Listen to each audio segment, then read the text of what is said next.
6 മണിക്കാണ് സാധാരണ ചായ കുടിക്കാൻ പോകല്. തലേ ദിവസം തന്നെ പോലീസിന്റെ പണിയെടുത്തു തുടങ്ങി എന്ന് പറഞ്ഞാൽ ആ ഏരിയ മുഴുവൻ അരിച്ചുപെറുക്കി ഇദ്ദേഹം എങ്ങോട്ടാണ് പോണത്, എത്ര മണിക്കാണ് പോകുന്നത്, ഏതൊക്കെയാണ് അദ്ദേഹത്തിന്റെ ഒരു ഡെയിലി റൂട്ടീൻ ഏതാണ്, ഇതൊക്കെ ജോസഫിൽ ജോജുവിനെ കൊലപാതകൾ ഫോളോ ചെയ്യുന്നത് പോലെ പോലീസ് ഫോളോ ചെയ്ത കാര്യങ്ങളൊക്കെ ഒരു ചാർട്ട് തയ്യാറാക്കി വെച്ചിരുന്നു. എന്നിട്ട് പിറ്റേന്ന് രാവിലെ 6 മണി കഴിഞ്ഞ സമയത്ത് അങ്ങാടിയിൽ ഒരു പോലീസ് ജീപ്പ് കൊണ്ടുവന്ന് നിർത്തി. ഇദ്ദേഹം ചായ കുടിക്കാനായിട്ട് ചായക്കടയിൽ വരുമ്പോൾ അവിടെ നിന്ന് എല്ലാവരും കൂടി വളഞ്ഞ് ഒരു കൊടുങ്കുറ്റവാളിയെ എടുത്ത് കയറ്റുന്നത് പോലെ കൊണ്ടുപോകണം, ആഘോഷമായി കൊണ്ടുപോകണം, മാനം കെടുത്തണം, നാണം കെടുത്തണം, അതായിരുന്നു ഉദ്ദേശം. അറസ്റ്റ് ചെയ്തുകൊണ്ട് പോകുന്ന പോലെ കഴിഞ്ഞ ദിവസം നമ്മൾ കണ്ടതാണ് യദുവിനെ അങ്ങനെ കൊണ്ടുപോയത്. അതേ ദിവസം തന്നെയാണ് ഈ സംഭവം നടക്കുന്നത്. അപ്പോൾ ഈ വിധത്തിൽ എടുത്തുകൊണ്ട് പോകണം. പക്ഷേ പോലീസുകാർക്ക് അവിടെ ഒരു തെറ്റുപറ്റി. തലേ ദിവസം ഇദ്ദേഹം ഉറക്കമുളച്ച ചില പരിപാടികൾക്ക് ഉള്ളതുകൊണ്ട് രാവിലെ ഉറക്കം എഴുന്നേക്കാൻ വൈകി, ഒരു 7:30 മണിയായി എഴുന്നേറ്റപ്പോൾ. അതുകൊണ്ട് അങ്ങാടിയിൽ കാത്തു നിന്ന പോലീസുകാർ അവിടെ എളിഫിലായി നിൽക്കേണ്ടി വന്നു. പക്ഷെ ഒരു വാഹനം കാറ് നേരെ ഇദ്ദേഹത്തിന്റെ വീട്ടിലേക്ക് എത്തി. പറഞ്ഞു വരുന്നത് സ്റ്റേഷൻ മാസ്റ്ററെ കുറിച്ചാണ്. KSRTCന്റെ തിരുവനന്തപുരം സ്റ്റേഷൻ മാസ്റ്ററുടെ വീട്ടിലേക്ക് എത്തി. നേരെ അതിക്രമിച്ചൊരു 3-4 പേര് ഗുണ്ടകളെ പോലെ അകത്തേക്ക് കയറി. ഒരാൾ മൊബൈൽ ഫോൺ എടുക്കുന്നു, മറ്റേ ആൾ ഇദ്ദേഹത്തിന്റെ പേഴ്സ് എടുക്കുന്നു. എന്നിട്ട് ഇദ്ദേഹത്തിന് വാ പോകാന്ന് പറയുന്നു. ആരാണ്, എന്താണ്, ഏതാണ്, ഒരു വർത്താനമില്ല. അപ്പോൾ ഭാര്യ ചോദിക്കുന്നുണ്ട്, നിങ്ങൾ ഗുണ്ടകളാണോ? അല്ല, ഞങ്ങൾ പോലീസുകാരാണ്, ഇത് CI ആണ്, ഇത് പോലീസുകാരാണ്, ഇന്ന പോലീസ് സ്റ്റേഷനിലെ ആണ്. നേരെ റോഡിലേക്ക് നടന്നു. റോഡിൽ വന്ന് വണ്ടി കയറാൻ പറഞ്ഞു. കാറാണ്, ഇദ്ദേഹം കയറാൻ കൂട്ടാക്കിയില്ല. പിന്നെ അങ്ങാടിയിൽ കിടന്ന ഒരുപക്ഷെ ജീപ്പ് വരുത്തിയെന്ന് തോന്നുന്നു. ആ ജീപ്പിൽ ഇദ്ദേഹത്തിന് നേരെ കൊണ്ടുപോയി. എന്തിനാണ് കൊണ്ടുപോയത്, ഏതാണ് കൊണ്ടുപോയത്? പ്രത്യേകിച്ച് ഒന്നുമില്ല. അതായത് ഒരാളെ ഭീകരനാക്കുക, അതിലൂടെ സർക്കാരിൻ്റെയും അതുപോലെ മേയറുടെയും MLAയുടെയും CPMന്റെയും ഒക്കെ മുഖം രക്ഷിക്കുക, ഇതായിരുന്നു ഉദ്ദേശം. യദുവിന്റെ കേസിൽ സ്റ്റേഷൻ മാസ്റ്റർ കൊണ്ടുപോയ കഥയാണ് നിങ്ങൾ കണ്ടത്. എന്നിട്ട് അവിടെ എത്തിയിട്ട് ഇദ്ദേഹം ഹൃദ്രോഗത്തിന് മരുന്ന് കഴിക്കുന്ന ആളാണ്. അതുപോലെ സമയത്ത് മരുന്ന് കഴിക്കേണ്ട വേറെ ഒരുപാടുണ്ട്. ആ മരുന്നുകളൊന്നും കഴിക്കാൻ സമ്മതിക്കുന്നില്ല. ഏതോ ഗുളിക എവിടെന്നോ ഒരു പ്രഷറിനുള്ള ഒരു ഗുളിക വാങ്ങിക്കൊണ്ട് കൊടുത്തു എന്ന് പറയുന്നതായിട്ട്. അത് അദ്ദേഹം കഴിച്ചുകൊണ്ടിരിക്കുന്ന ഗുളികയുമല്ല. ബാക്കിയൊന്നും കഴിക്കാൻ പറ്റിയില്ല. അതേപോലെ ഭക്ഷണം കഴിക്കാൻ പറ്റിയില്ല, ഒന്നും കൊടുത്തില്ല.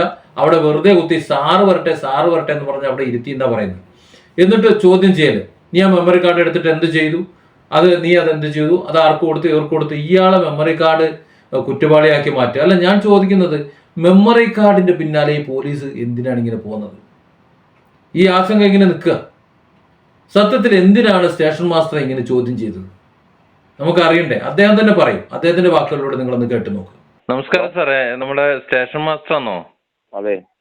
ഞാൻ സാബു നവാസ് എന്ന് പറയും, മലപ്പുറത്തു നിന്നാണ്. ഇന്ന് നിങ്ങളുടെ ഒരു ഇത് കണ്ടു. ഇന്നലെ മരുന്ന് കഴിക്കാൻ പോലും കഴിഞ്ഞ ദിവസം സമ്മതിച്ചിട്ടില്ല എന്നുള്ളൊരു വീഡിയോ ഞാൻ കണ്ടു. അപ്പൊ എനിക്ക് സത്യത്തിൽ അന്ന് എന്താണ് സംഭവിച്ചതെന്നുള്ളതൊന്ന് അറിയാൻ ഒരു ആഗ്രഹം ഉണ്ടായിരുന്നു സാറിനെ കൊണ്ടുപോകുന്ന സമയത്ത്. ഇതിപ്പോ എന്നായിരുന്നു സാറേ കൊണ്ടുപോയത്? മിനിഞ്ഞാന്നല്ലേ? ഇത് 27 വിഷയം കൊണ്ടുപോയത് വെള്ളിയാഴ്ച ഡേറ്റ്.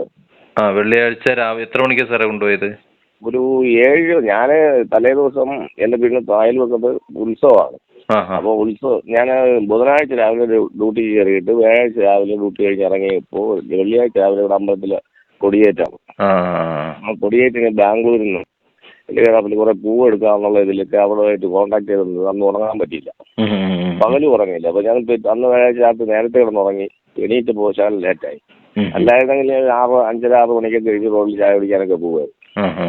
അന്ന് 7 എണീറ്റ് വൈഫിന്റെ കൈ ജസ്റ്റ് മുറിഞ്ഞു തന്നു. അതിനെ ഒന്ന് ഡ്രസ് ചെയ്ത് അവൾക്ക് പോകാൻ സമയമായതുകൊണ്ട് അതിനെ ഡ്രസ് ചെയ്തുകൊണ്ടിരിക്കും. മകൻ പറയാണ്, അച്ഛാ 2-3 പേര് വരുന്നെന്ന് പറഞ്ഞു. അപ്പോൾ നമ്മുടെ വീട്ടിൽ സ്വാഭാവികമായിട്ട് ഒരാഴ്ച വരുമ്പോൾ നമ്മൾ വാതിലോട്ട് എണീക്കും. ഞാനിങ്ങനെ വാതിൽ വന്നിരിക്കുന്നത് വാതിലിന്റെ 2 സൈഡിലായിട്ട് ഇവരങ്ങ് വളഞ്ഞിട്ട്, ലാൽ സജീവല്ലേ പേര്, അതെ KSRTC വർക്ക് ചെയ്യണം. അപ്പോൾ നീ ഇറങ്ങി പോവാം. ഞാൻ അതിന് മുമ്പ് ഒരാൾ എൻ്റെ ഫോണങ്ങ് പോക്കറ്റിൽ നിന്ന് ഊരിയെടുത്തു. പോക്കറ്റ് ഊരിയെടുത്ത് 2 സൈഡിലായിട്ട് എടുത്തപ്പോൾ പോവാം, നമുക്കിപ്പോൾ പോവാം, ഞങ്ങൾ സ്റ്റേഷനിലെ പോലീസുകാരാണ്, എന്നോട് 1-2 കാര്യങ്ങൾ ചോദിക്കാറുണ്ട്. ഞാൻ പറഞ്ഞത് എന്താണ് വിഷയം, ഇഷ്യൂസ് പറയും. ഒന്നുമില്ല, ഒരു നിസ്സാരമായ ഒരു കാര്യമേ ഉള്ളൂ, നിങ്ങൾ സംഭവിച്ച കാര്യങ്ങൾ പറഞ്ഞാൽ മതി, ചെയ്ത കാര്യങ്ങൾ പറഞ്ഞാൽ മതി എന്ന് പറഞ്ഞിട്ട് ഇവരങ്ങ് വളഞ്ഞു നിൽക്കുകയാണ്. എന്നിട്ട് ഞാൻ സ്വത്ത് മാറിക്കട്ടെ അകത്ത് കയറി അന്നദാനം മാത്രമേ ഇട്ടുള്ളൂ. കയ്യിൽ പോലും ഒരാൾ എൻ്റെ കൂടെ കയറി വന്ന് വീട്ടിനകത്തൊക്കെ വാച്ച് ചെയ്തിട്ട് മേശപ്പുറത്ത് കിടന്ന എൻ്റെ പേഴ്സ് എടുക്കും. പേഴ്സ് ഇട്ട് ബാബു. അപ്പോൾ എൻ്റെ വൈഫ് ചോദിച്ചു, നിങ്ങളെന്ന് വല്ല ഗുണ്ടകളാണോ വീട് കയറി വന്ന് ഞാൻ പിടിച്ചോണ്ട് പോയത്, എന്താണ് വിഷയം എന്ന് പറയും. അവരോടും പറയുന്നില്ല. അപ്പൊ ഞാൻ വെളിയിലിറങ്ങി ഒരു 5 പേരായിട്ട് വളഞ്ഞെന്നെ കൊണ്ടുപോകുമ്പോൾ ഞാൻ തിരിച്ച് വിളിച്ച് ചോദിച്ചു, എൻ്റെ സുഹൃത്തുണ്ട് ഷിബു എന്ന് പറഞ്ഞു. ആ ഷിബുവിനെ വിളിച്ച് പറയണേന്ന് പറഞ്ഞു. അപ്പൊ ഇത് കേട്ടപ്പോ ഒരു പോലീസുകാരൻ തിരിച്ചു വന്നിട്ട് എവളോടൊന്ന് പറഞ്ഞു ഇത് മേയർ വിഷയത്തിൽ 1-2 കാര്യങ്ങൾ ചോദിക്കാനാണ് വിളിച്ച ശേഷം കാണുമെന്ന് പറഞ്ഞു. ഇപ്പൊ തന്നെ വിട്ടേക്കാന്ന് പറഞ്ഞു. എന്നിട്ട് എന്നെ കൊണ്ടുപോയി റോഡിലെത്തിയപ്പോൾ ഒരു കാർ മാത്രമേ ഉള്ളൂ, ജീപ്പില്ല. അപ്പൊ കാറിൽ കയറാൻ പറഞ്ഞു. ഞാൻ കാറിൽ കയറുന്നില്ല എന്ന് എനിക്ക് ഡൗട്ട് അടിച്ചു. 2 സെക്കൻഡ് കഴിഞ്ഞപ്പോൾ ജീപ്പ് വന്നു. ഇവര് യൂണിഫോമിലായിരുന്നോ? അല്ല, 6 യൂണിഫോമില്ല, 7 പേരുണ്ടായിരുന്നു. ഐഡന്റി കാർഡ് വല്ലതും കാണിച്ചോ? ഒന്നും കാണിച്ചില്ല. ഞങ്ങൾ പോലീസുകാരാണ് വിളിച്ച സ്റ്റേഷൻ, അത് CI ആണ്, ഞങ്ങൾ പോലീസുകാരാണ് വിളിച്ച സ്റ്റേഷനിലെയാണ് എന്ന് പറഞ്ഞിട്ടാണ് കൊണ്ടുവന്നത്. അപ്പം വീട്ടിൽ ഫ്രണ്ടിൽ നമ്മളൊരു വിഷയം ഉണ്ടാക്കണ്ട എന്നുള്ള മാനസിക നാട്ടുകാരിറങ്ങി വേറെ എന്തെങ്കിലും വിഷയമായിരിക്കും. പ്രവാഹം എന്തെങ്കിലും അതിനെ കൈയേറ്റ സംഭവം അങ്ങനെ എന്തെങ്കിലും ആണെങ്കിൽ വീണ്ടും മോശമാണ്. അതുകൊണ്ട് ഞാനങ്ങ് പോയി റോഡിൽ, വീട് ശാല ഉള്ളിലാണ്. അപ്പൊ റോഡിലെത്തിയപ്പോൾ കാറിൽ കയറാൻ പറഞ്ഞാൽ കാറിൽ കയറിയില്ല. ഞാൻ ജീപ്പ് വന്ന് ജീപ്പ് കയറ്റി വിഴിഞ്ഞത്തോട്ടല്ല പോകുന്നതെന്ന് തോന്നിയപ്പോൾ ഞാൻ ചോദിച്ചു, സാർ എങ്ങോട്ടാണ് പോകുന്നത്, എന്ത് വിഷയത്തിലാണ് പോകുന്നത്? അതൊക്കെ സാറ് പറയും, നിങ്ങൾ സംഭവിച്ചതും ചെയ്ത കാര്യങ്ങളും പറഞ്ഞാൽ മതി. ഞാൻ ചെയ്ത കാര്യമൊന്നും എൻ്റെ മനസ്സിലായിട്ട് ഒന്നും ഓർമ്മയില്ല സാർ. ഞാനൊന്നും അങ്ങനെ പ്രത്യേകിച്ച് ഒന്നും ചെയ്തിട്ടോ അങ്ങനെയുള്ള ഒന്നും അല്ല എന്നോ ഇല്ല.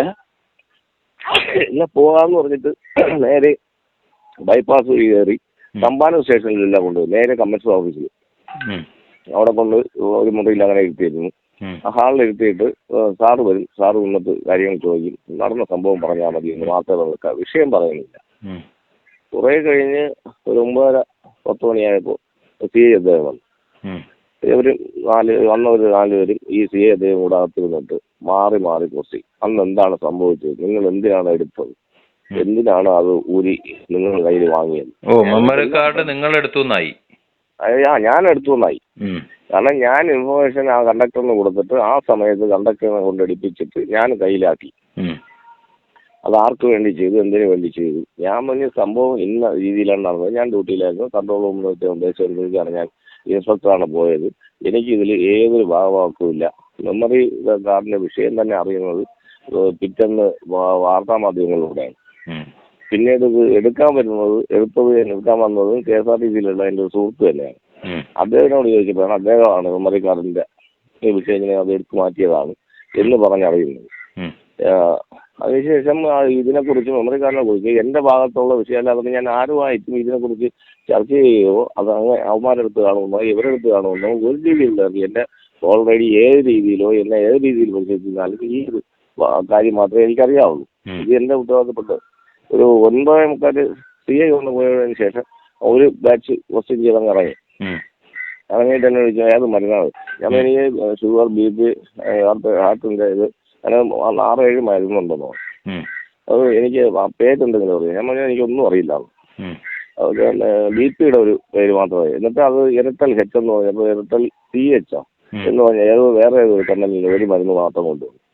11:30 മണിയായപ്പോഴാണ് എൻ്റെ വൈഫിൻ്റെ നമ്പറിൽ വിളിച്ചിട്ട് കമ്മീഷണറൊക്കെയാണ് മരുന്ന് കൊടുത്തിട്ട് ഇത്രയും വേഗം. ഇവർ രാവിലെ മുതലേ എന്നെ എവിടെയാണെന്ന് അറിഞ്ഞുകൂടാതെ തമ്പാനൂർ സ്റ്റേഷൻ, വിഴിഞ്ഞം സ്റ്റേഷൻ, കണ്ടോൺമെന്റ് സ്റ്റേഷനിൽ ഇങ്ങനെ നെട്ടോട്ടോടെയാണ്. ഈ 11 മണിക്കാണ് അറിയുന്നത് കമ്മീഷണർ ഓഫീസിലാണ്. എൻ്റെ അയൽവാസിയായ ഒരു പോലീസ് ഉദ്യോഗസ്ഥ അവിടെ ഉണ്ട്. അവൻ പോലും എൻ്റെ നാട്ടുകാരെ കണ്ടിട്ട് ഇന്ന ആളുണ്ടെന്ന് പോലും പറഞ്ഞിട്ടില്ല. അത്ര രഹസ്യമായ കസ്റ്റഡിയായിരുന്നു. പിന്നെ അടുത്തൊരു ബാച്ച് വന്നു. അടുത്ത ബാച്ച് ഹറാസിങ് യൂസ് നീ എന്തിനാ എടുത്തു, നിന്റെ ജോലി പോവും, നിന്നെ തെറിപ്പിച്ച് കളയും, അങ്ങനെ ചെയ്ത് കളയും, ഇങ്ങനെ ചെയ്ത് കളയും എന്ന് പറയും. കുറെ ഭീഷണിയും. അപ്പൊ 2 മണിയൊക്കെ ആയപ്പോൾ എനിക്ക് മാനസികമായ ഒരു ബുദ്ധിമുട്ട് വന്നു. ഞാൻ മനസ്സിലായി എനിക്ക് ഒന്നുകിൽ എൻ്റെ ആരെങ്കിലും കോണ്ടാക്ട് ചെയ്യേണ്ട നമ്പർ തരണം, എന്നെ ഒന്ന് കോൾ ചെയ്യാൻ സമ്മതിക്കണം. ഞാൻ ഒരു സംഘടനയുടെ സെക്രട്ടറിയാണ്. ആ സംഘടനയുടെ സംസ്ഥാന സെക്രട്ടറിയായ വിൽസൻ തന്നെ എനിക്ക് വിളിക്കണം, അവരെ കോണ്ടാക്ട് ചെയ്യണത്. അതൊന്നും എല്ലാം സാറ് തന്നിട്ട് വരും. എല്ലാം സാറ് തരും, സാറ് സംസാരിക്കും. 2-3 മണിയൊക്കെ ആയപ്പോൾ എനിക്ക് മനസ്സിൽ ഒരു ഇങ്ങനെ റിമാൻഡ് ചെയ്യുമോ തട്ടി എൻ്റെ പേരിൽ ചാർത്തു. അവരുടെ 100% ഉദ്ദേശവും ഞാൻ പ്രേരിപ്പിച്ചു, അവനെ കൊണ്ട് എടുപ്പിച്ച് എൻ്റെ കസ്റ്റഡിയിലാക്കി എന്നുള്ള രീതിയിൽ കൺക്ലൂഡ് ചെയ്തെത്തി. ആ നിഗമനമൊക്കെ ആയപ്പോൾ എൻ്റെ മനസ്സിൽ ഞാൻ എൻ്റെ പെട്ടുപോയി, റിമാൻഡ് ആവും എന്നുള്ള പ്രതീതി വന്നു. 4-5 മണിയൊക്കെ കഴിഞ്ഞു. സാറേ എന്താണ് അതിപ്പോൾ വിടാം അത് സാറ് വന്നോട്ടെ എന്ന്. വീണ്ടും 5 മണിക്ക് ശേഷം സാറ് വന്നിട്ട് സാറ് വീണ്ടും ക്രോസിംഗ് ആണ്. എന്തിനെടുത്തു? CI നീ എന്തിനെടുത്തു എന്ന് പറ, എന്തിനാണ് ഇത്, ആർക്ക് വേണ്ടിയാണ് എടുത്തത്, അല്ലെങ്കിൽ നിന്റെ നിഗമനത്തിൽ ആരെടുത്തിരിക്കാമെന്ന് ഞാൻ പറയാം. ഞാൻ എനിക്ക് അതുമായിട്ടുള്ള ബന്ധമുള്ള ഒരു വിഷയമല്ല, പിന്നെ എന്തിനാണ് ഞാൻ പറയണത്. അങ്ങനെ ഇത് 5 മണി കഴിഞ്ഞിട്ട് തമ്പാനൂർ സ്റ്റേഷനിൽ കൊണ്ടുവന്നിട്ട് അവിടെ നിന്ന് മെഡിക്കൽ എടുക്കാൻ കൊണ്ടുപോയി. മെഡിക്കൽ എടുത്ത് തിരിച്ചു വന്ന് 7 മണിയായപ്പോൾ എന്നെ കിട്ടും. വീട്ടിൽ കൊണ്ട് വിട്ടോ? വീട്ടിൽ കൊണ്ടുവിട്ടില്ല. സത്യത്തില് ഈ പോലീസുകാരുടെ ചോദ്യം ചെയ്യലിൽ നിന്ന് എന്താണ് സാറിനെന്താ മനസ്സിലായ എന്താണ്?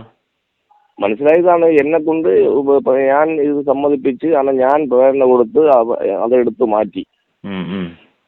എന്തോ ആർക്കോ വേണ്ടി ചെയ്തു എന്നുള്ള ഇതിലാണ്. ഞാനാണ് ഇത് ചെയ്ത് സാധനം എന്റെ കയ്യിലുണ്ട് എന്നുള്ള പറ്റി തീർക്കണം അവർക്ക്. അതായിരുന്നു ലക്ഷ്യം. സാറിന് ചോദ്യം ചെയ്യുന്ന സമയത്ത് യദുവിനെയോ അല്ലെങ്കിൽ കണ്ടക്ടറെ കൊണ്ടുവന്നിരുന്നോ? കണ്ടക്ടർ വേറെ മുറിയിലുണ്ടായിരുന്നു. കണ്ടക്ടർ യദു വേറെ മുറിയിലുണ്ടായിരുന്നു. എനിക്കറിയില്ലായിരുന്നു. ശരി. 3 പേരെയും 3 സ്ഥലത്തിരുത്തിയിട്ടാണ് ചോദ്യം ചെയ്തിരുന്നത്. എന്നെ ചോദ്യം ചെയ്യുന്ന ആള് എന്നെ പിന്നെ അവിടെ പോയി ചോദ്യം ചെയ്യുന്നു. അത് പിന്നീടൊക്കെയാണ് അറിയാൻ കഴിഞ്ഞത്. അപ്പോഴറിഞ്ഞില്ല, നിങ്ങൾ കണ്ടിട്ടില്ല, പരസ്പരം കണ്ടിട്ടില്ല? പരസ്പരം കണ്ടിട്ടില്ല. ശരി. എന്താ തോന്നുന്നു ഇപ്പോ? എന്തെങ്കിലും തലയിൽ കെട്ടി വെച്ചൊരു പൊതിയെ ഉണ്ടാക്കും അവർക്ക്. അതായിരുന്നു വിഷയം. ശരിക്കും ആ മെമ്മറി കാർഡ് കിട്ടിക്കഴിഞ്ഞാല് ഒരു കാര്യമില്ലല്ലോ. മെമ്മറി നമ്മളെ സംബന്ധിച്ചോളം ഒരു വിഷയവും വരുന്നതല്ല. അതാണ് നമ്മുടെ ഭാഗത്തുമായി വരുന്നതെല്ലാം വെളിയിൽ നടന്ന വിഷയം, ഡ്രൈവറായിട്ടുള്ള വിഷയം. അതെടുത്തിട്ട് എനിക്കെന്ത് ചെയ്യാനാ? ഡ്രൈവറുമായിട്ടുള്ള വിഷയത്തിലും ഡ്രൈവർക്കെതിരെ ഉള്ള തെളിവ് പോലും അല്ല മെമ്മറി കാർഡ്. അപ്പൊ പിന്നെ മെമ്മറി കാർഡ് കാരണം ഡ്രൈവറിന്റെ കിട്ടൂല എന്നാണ് പറയുന്നത്. ഞാൻ ബസ് പോലും ഈ സെക്കൻഡ് വരും കണ്ടിട്ടില്ല. ഡ്രൈവറിന്റെ ഭാഗത്തോട്ടല്ല, ഡ്രൈവർ ക്യാബിനെ കിട്ടില്ല എന്നാണ് പറയുന്നത്. അത് ഫിറ്റ് ചെയ്തവര് പറഞ്ഞു. അത് ഡ്രൈവർ ഏതും പറഞ്ഞിരുന്നു അത് അങ്ങനെ കിട്ടില്ല എന്നുള്ളത്. അപ്പോ ഇവർ ഈ അന്വേഷണവുമായിട്ട് ഈ ശരിക്കും അന്വേഷിക്കാതെ ഏത് കൊടുത്ത കേസിന്റെ പിന്നാലെ പോകാതെ ഈ മെമ്മറി കാർഡിന്റെ പിന്നാലെ പോകുന്നത് എന്തുകൊണ്ടായിരിക്കും? അത് മറ്റവരെ രക്ഷിക്കാൻ, അത്രേ ഉള്ളൂ. അപ്പോ രക്ഷിക്കാൻ വേണ്ടി മാത്രം, കുറെ പാവങ്ങളെ കുരുതി കൊടുക്കാൻ വേണ്ടിട്ട്. അതാണ്, അതത്രേ ഉള്ളൂ. ഇതില് സാറിന്റെ മരുന്ന് ഹാർട്ട് പേഷ്യന്റ് ആവുമ്പോ എന്തായാലും മരുന്നുകൾ കൃത്യമായിട്ട് കഴിക്കണമല്ലോ. ആ മരുന്നുകൾ കഴിക്കാൻ എന്താ അവർ സമ്മതിക്കാത്തത്? മരുന്നൊന്നും ഇല്ല, അവരുടെ ഇല്ല. എന്റെ വീട്ടിലാണ്. എന്റെ വൈഫ് വീട്ടിൽ നിന്ന് അവിടെ ആയിരുന്നു. രാവിലെ എന്നെ കൊണ്ടുപോയി പുറകെ അവര് മോനുമായിട്ട് ഇറങ്ങിയില്ലേ, വീട്ടിലാണ്. വൈഫിന്റെ സംസാരം ഞാൻ മറ്റൊരു ചാനലിൽ കണ്ടു. ഒരു പാവം സ്ത്രീ, അവരാകെ അന്തം വിട്ടിട്ടുണ്ട്. ആ കുട്ടിയും ആകെ പേടിച്ചുപോയി, എന്ത് ചെയ്യണമെന്ന് അറിയാതെ. ഇന്നലെ അങ്ങനെ ആയിരുന്നു. കാരണം ഇവർ കൊണ്ടുപോയ ഭീകരാന്തരീക്ഷം അങ്ങനെ ആയിരുന്നു സാർ. കാരണം ഞാൻ പിന്നീടാണ് അറിയുന്നത്, രാവിലെ തലേ ദിവസമൊക്കെ ഇവിടെ വന്ന് ഞാൻ പോകുന്ന റൂട്ട് സ്കെച്ച് ആൻഡ് പ്ലാനൊക്കെ എടുത്തിട്ടാണ് പോയത്. പിന്നെ 4 മണിക്ക് ജംഗ്ഷനിൽ തന്നെ ജീപ്പ് ഉണ്ടായിരുന്നു. അവിടെ ആരോ പരിചയമുള്ള ഒരാൾ ചോദിച്ചപ്പോൾ പറഞ്ഞത് ഒരു പൊക്കമുണ്ട് അവനാണെന്ന്. എന്നിട്ട് നമ്മൾ വൈകുന്നേരം 4 മണിക്ക് നിങ്ങൾ ചായ കുടിക്കാൻ അവിടെ വരും, 7-8 മണി വരെ ആ കടയിൽ കാണും. അത് പ്രതീക്ഷിച്ച് ഞങ്ങൾ അവിടെ നിന്നു. ഇപ്പൊ ഞാൻ വീട്ടിൽ നിന്ന് റോഡിലോട്ട് ഇറങ്ങുന്ന വഴിയിൽ 5 മണിക്ക് ജീപ്പ് കാണും. അപ്പോ ഇത് തലേ ദിവസം താങ്കൾ ഉറക്കം വളച്ചിട്ട് വീട്ടിൽ കിടന്ന് ഉറങ്ങിപ്പോയില്ലായിരുന്നുണ്ടെങ്കിൽ അങ്ങാടിയിൽ വെച്ച് പരസ്യമായിട്ട് കുറ്റവാളിയെ പോലെ പൊക്കാനായിരുന്നു പരിപാടി. ചായക്കടയിൽ വെച്ച് പൊക്കി കൊണ്ടുപോകാനായിരുന്നു പരിപാടി. സാറ് എന്നെ സംഘടന എന്ന് പറയുമ്പോ സെക്രട്ടറിയാണ്. INTUC സെക്രട്ടറിയാണ്. വെറുതെ അല്ല വളഞ്ഞിട്ട് പിടിച്ചത്. സാറ് CITO DYFI ഒക്കെ ആയിക്കൂടായിരുന്നോ? എങ്കിലും താങ്കൾക്ക് ബിരിയാണി കിട്ടിയനല്ലോ. അവരായിരുന്നുവെങ്കിൽ അവര് സത്യം പറയണമെങ്കിൽ ആ രീതിയിൽ ചോദ്യം ചെയ്യപ്പെടണമെങ്കിൽ വണ്ടി പോലീസ് കസ്റ്റഡി റിലീസ് ചെയ്യുന്ന ഇൻസ്പെക്ടറാണ് ഈ കണ്ടക്ടർ കൊണ്ടുവന്നിട്ട് ഡ്യൂട്ടി ഫിനിഷ് ചെയ്യിച്ച് കൊണ്ടുപോകുന്നത്, അവൻ്റെ സ്റ്റേറ്റ്മെന്റ് എടുക്കുന്നതും വണ്ടിയിൽ എന്തൊക്കെ ഉണ്ടായിരുന്നെന്ന് അറിയാമായി വ്യക്തി ആ ഇൻസ്പെക്ടറാണ്. അദ്ദേഹത്തിനെ ചോദ്യം ചെയ്തിട്ടില്ല. കാരണം അദ്ദേഹം CITO കാരനാണ്. ഇതിൽ പൂർണ്ണമായും അവിടുത്തെ സംഘടനയ്ക്ക് ചെറിയ ബന്ധമുണ്ട്. കാരണം നമ്മളെ ഈ ഒന്ന് കഴിഞ്ഞാലേ മറ്റൊന്നിന് വളാവൂന്ന് പറഞ്ഞാൽ നമ്മളെ പോച്ച് പൂർത്തിയാക്കിച്ചു കഴിഞ്ഞാൽ സംഘടനയ്ക്ക് ഭയങ്കരമായ ദോഷം ചെയ്യും. എന്റെ സംഘടനയ്ക്ക് അതവർക്ക് നല്ലവണ്ണം അറിയാം. ആ ഒരു കാഴ്ചപ്പാടിലൂടെ നീക്കം കൂടെ ഉണ്ട്. ഇത് 3 മണിക്കല്ലേ സാറേ എന്നാ വണ്ടി പിറ്റേന്ന് പുലർച്ചെ 3 മണിക്കല്ലേ ഡിപ്പോയിലെത്തിയത്? വഴിയിലിട്ടിരുന്ന വണ്ടി ഡിപ്പോയിലെത്തിയത്. അപ്പൊ 10:30 മണി മുതൽ 3 മണി വരെ ഇത് റോഡിലാണല്ലോ വണ്ടി കിടക്കുന്നത്? റോഡിലാണ് കിടന്നത്. ആ സമയത്ത് വേണമെങ്കിൽ എടുത്തു പോവാലോ മറിക്കാട്. ഇന്നലത്തെ പോലീസിന്റെ ഇന്നലെ എന്നെ ഇതിന്റെ മൊഴി ക്ലിയർ ചെയ്യാൻ വേണ്ടി വിളിച്ചപ്പോൾ ആ പോലീസ് ഉദ്യോഗസ്ഥൻ പറഞ്ഞ മറുപടി അതാണ്.